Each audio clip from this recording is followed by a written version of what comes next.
नमस्कार। मैं professor S Narayan Raju YouTube channel में आप सबका मैं स्वागत करता हूं।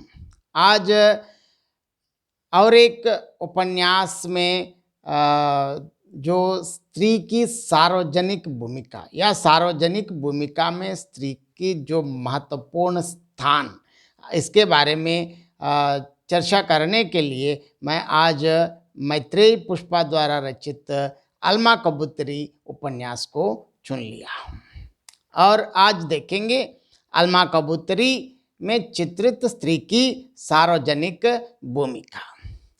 अलमा कबूतरी मैत्रेयी पुष्पा द्वारा रचित स्त्री विमर्श पर आधारित एक प्रमुख उपन्यास है। अलमा कबूतरी जनजाति परिवेश, खासकर जो गुमक्कड़ जाति जो माना जाता है, कबीलाई जो जिस प्रकार उनकी व्यवस्था पर आधारित है और इसमें और आदिम जातियों को आज भी हमारा समाज समान दर्जा नहीं दे पाया है। इसी कारण ये लोग मतलब चाहे स्त्री या पुरुष जो भी हो, रोटी कपड़ा और मकान के लिए दर दर भटकते रहते हैं और शिक्षा तो नामो निशानी, शिक्षा में तो बहुत दूर के ही रह गए हैं। अलमा कबूतरी उपन्यास में कदम भाई, बजनी काकी और भूरी कबूतरी ने अपने संघर्षों और प्रयासों से जनजाति कबीलाई समाज में अपनी सार्वजनिक भूमिका दर्ज करती नजर आती हैं। समाज के उज्जवल भविष्य के लिए शिक्षा के जो महत्व को इसमें मैत्रेयी पुष्पा ने अलमा के माध्यम से साबित किया है।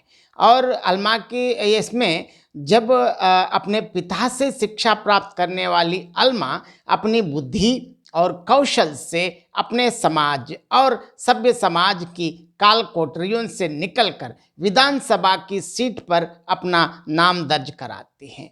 अलमा जैसी स्त्रियां सामाजिक और राजनैतिक क्षेत्रों में अपनी शक्ति से सार्वजनिक भूमिका का सफल निर्वाह करती नजर आ रही है और इसमें इस उपन्यास के विषय में आगे हम देखेंगे। जंगलिया की हत्या मनसाराम द्वारा 2 केसे किया गया, कदम के साथ बलात्कार और उससे उत्पन्न राणा का पालन पोषण कदम बाई के जीवन की सर्वश्रेष्ठ और दमदार सार्वजनिक भूमिका सिद्ध होती है। कदम जानती थी कि जंगलिया की मौत का जिम्मेदार मनसाराम ही है और उसके गर्भ में पलने वाला अंश भी मनसाराम का ही है। कदम चाहती तो मनसाराम से जंगलिया की हत्या और राणा के भरण पोषण का हर्जाना ले सकती थी, लेकिन उसने ऐसा नहीं किया। वो जानती थी कि उसके ऐसा करने से मनसाराम बदनाम हो जाएगा, उसका घर परिवार बर्बाद हो जाएगा। उसने अपनी मनसाराम की और इस पुरुषवादी समाज मान मर्यादा को आंच ना आने दी। कदम एक स्वाभिमानी स्त्री के रूप में मेहनत मजदूरी करके 2 जीवों का आहार जुटाने के लिए उठ खड़ी हुई है। मैं सब कुछ जेल जाऊंगी, गर्भ के दिन कैसे निभा लिए। भारी गगरी सा पेट लेकर मोट से महुआ लाना आसान नहीं था, पर रोजी रोटी का सवाल था, 2 जीवों का आहार जुटाना था। देखिए, बहुत कदम के माध्यम से मैत्रेयी पुष्पा ने उन समस्त महिलाओं को साहित्य और समाज के सामने लाने का सफल चित्रांकन किया है, जो इसी समाज व्यवस्था की मान मर्यादा और व्यवस्था को बनाए रखने में अपना सक्रिय योगदान देती हैं। कदम जैसी महिलाएं अपने पुरुष प्रधान समाज के हादसों की शिकार होकर भी अनचाहे संतानों का उचित पालन पोषण अपने दम पर कर उन्हें समाज की मुख्य धारा से जोड़ने की शक्तिशाली और दमदार प्रयास करती हैं। त्याग, तपस्या, समर्पण से मुक्त ऐसी स्त्रियों की भूमिका सार्वजनिक क्षेत्र में स्वयं सिद्ध होती है। हमारे समाज में बच्चे के जन्म पर परिवार और पति सारे रीति रिवाज निभाकर खुशियां मनाते हैं। जंगलिया की विधवा कदम बाई का साथ निभाई बजनी जिठानी ने राणा के जन्म पर सारे नेग जोग आदि जो भी हैं बजनी जिठानी ने निभाए। कदमबाई को सहारा देकर स्त्री सशक्तिकरण में बजनी ने सार्वजनिक भूमिका निभाई है। बजनी जैसी स्त्रियां कदम जैसी मुसीबत की मारी औरतों का सहारा बनकर स्त्री शक्ति से समाज को मजबूत कर रही हैं। यथा मैत्रेय पुष्पा के शब्दों में देखेंगे, बजनी जिटानी सारे नेक जोग उठा रही है, कच्चे आटले पर गोबर की टिकली और कोरी झाड़ू की सीखें, इस बस्ती के बेटे के लिए इतने शगुन। जंगलिया की मौत ने सब कुछ तो समझा दिया। अलमा कबूतरी उपन्यास में जंगलिया की मौत मैत्रेय पुष्पा सिद्ध करना चाहती है कि निम्न परिवारों में या जिन परिवारों और खासकर उन समाजों में पुरुष मुखिया अगर मर जाते हैं या मार जाते हैं, जब उनकी सार्वजनिक भूमिका बजनी और कदम जैसी महिलाएं अपने दम पर निभाती हैं, उनके बच्चे परिवार और समाज की भूमिका निर्वहन के लिए मेहनत मजदूरी करती हैं। मैत्रेय पुष्पा ऐसी महिलाओं को समाज के सामने मान सम्मान दिलाना चाहती है, उनके अस्तित्व की पहचान बताना चाहती हैं। बजनी जिठानी के सहयोग से स्त्री शक्ति की सार्वजनिक भूमिका सिद्ध करती हैं।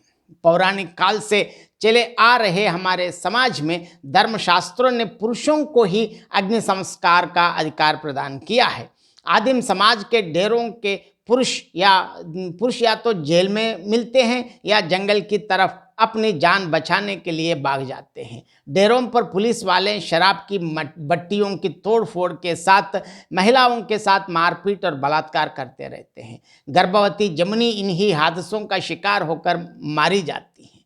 तब हमारा सभ्य माने जाने वाला पढ़ा लिखा समाज गूंगा बहरा होकर इन स्त्रियों की दारुण दशा पर पिघलता ही नहीं। मरी हुई जमुनी दाह संस्कार के लिए भी तरसती रहती हैं। तब स्त्रियां उसका दाह संस्कार कर आज समाज के सामने और अपनी सफल सार्वजनिक भूमिका का निर्वहन करती यहाँ नजर आती हैं। कदमबाई वो दिन आज भी याद करती हैं तो तर्रा जाती हैं। सरमन की औरत और वह जमुनी को खेत से खींच लाई। राणा की बाहों में मरा हुआ बच्चा, चितड़े चीर लपेटे हुए औरतों ने कांटेदार सूखी जाड़ियों, सूखा गोबर और रोटी के लिए जोड़ा तमाम ईंधन डालकर जमुनी को उसके बेटे के संग फूंक डाला था। कुछ कसर रह गई, खेतों में सो मद उखाड़ कर चिता पर उचेल दिया है। यहाँ मैत्रेय पुष्पा ने अलमा कबूतरी उपन्यास में कदमबाई के द्वारा पौराणिक युग से चले आ रही पुरुष प्रधान क्षेत्र कार्य में महिलाओं का योगदान सार्वजनिक रूप में सफल सिद्ध किया है।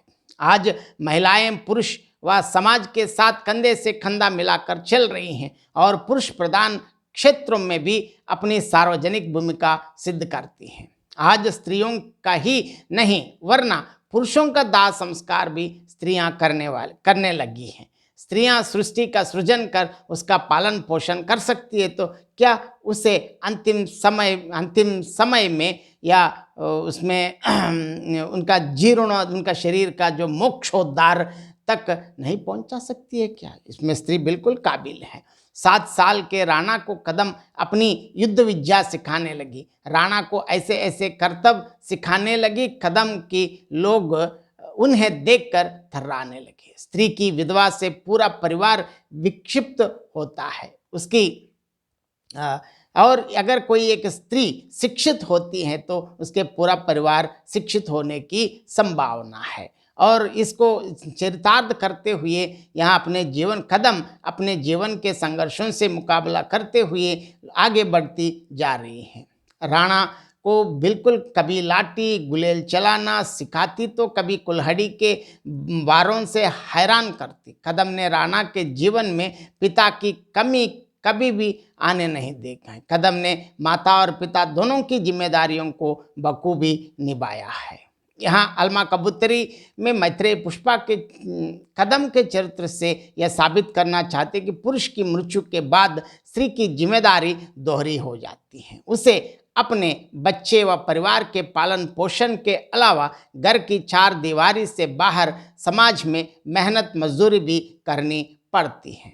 और इसके साथ साथ यहाँ अलमा कहती हैं, अलमा के माध्यम से वो ये दिखाना चाहती हैं,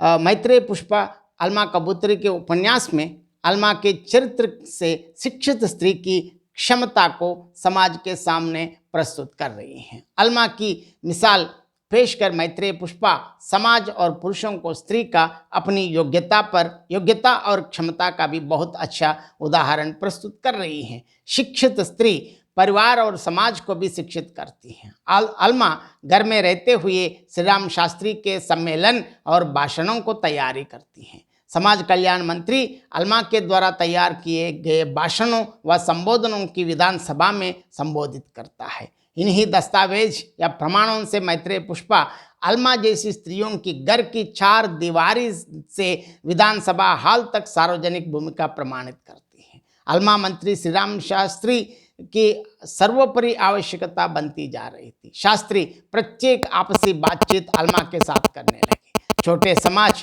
बहिष्कृत जातियां, कबीलों और समाज से संबंधित समस्याओं पर अलमा से ऐसी महत्वपूर्ण जानकारियां श्री राम शास्त्री हासिल करने लगा, जिससे पीए जैसे लोगों की छुट्टी हो गई।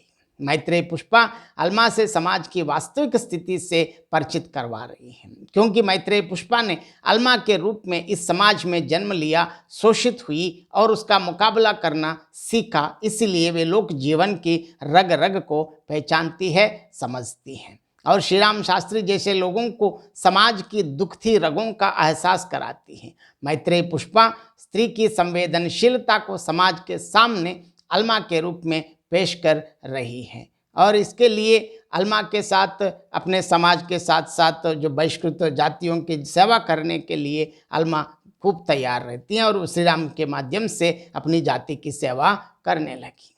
अलमा के किरदार से मैत्रेय पुष्पा उन सभी स्त्रियों की सार्वजनिक भूमिका को प्रदर्शित करना चाहती हैं जिनके सहयोग के कारण उनके पुरुष सफलता के पायदान पर चढ़ते हैं, चाहे वो कुछ पुरुष भाई, पिता, पति, मित्र या अन्य रिश्तेदार भी हो सकते हैं। इसीलिए कहा जाता है कि हर सफल पुरुष के पीछे एक स्त्री का हाथ होता है। अलमा के चरित्र से मैत्रेय पुष्पा नारी जाति की सार्वजनिक क्षेत्रों में सामूहिक सहभागिता को समाज के सामने शानदार तरीके से प्रस्तुत किया है। राष्ट्रीय और स्थानीय अखबारों के कुछ मुख्य पृष्ठों पर जो तस्वीर छपी उसमें अलमा मुख्यमंत्री के पास कड़ी बातों में संलग्न है। राज्यपाल जी नज़दीक खड़े सुन रहे हैं। अलमा के जीवन चक्र का पासा पलट गया। सत्ता और राजनीति में अलमा शास्त्री छा गई। मैत्रेय पुष्पा अलमा कबूतरी उपन्यास में एक सामान्य स्त्री से विधानसभा सीट तक पहुंचने वाली स्त्री की सार्वजनिक भूमिका को विस्तार से बताकर यह सिद्ध किया है कि स्त्री सभी क्षेत्रों में अग्रणी भूमिका रखती है।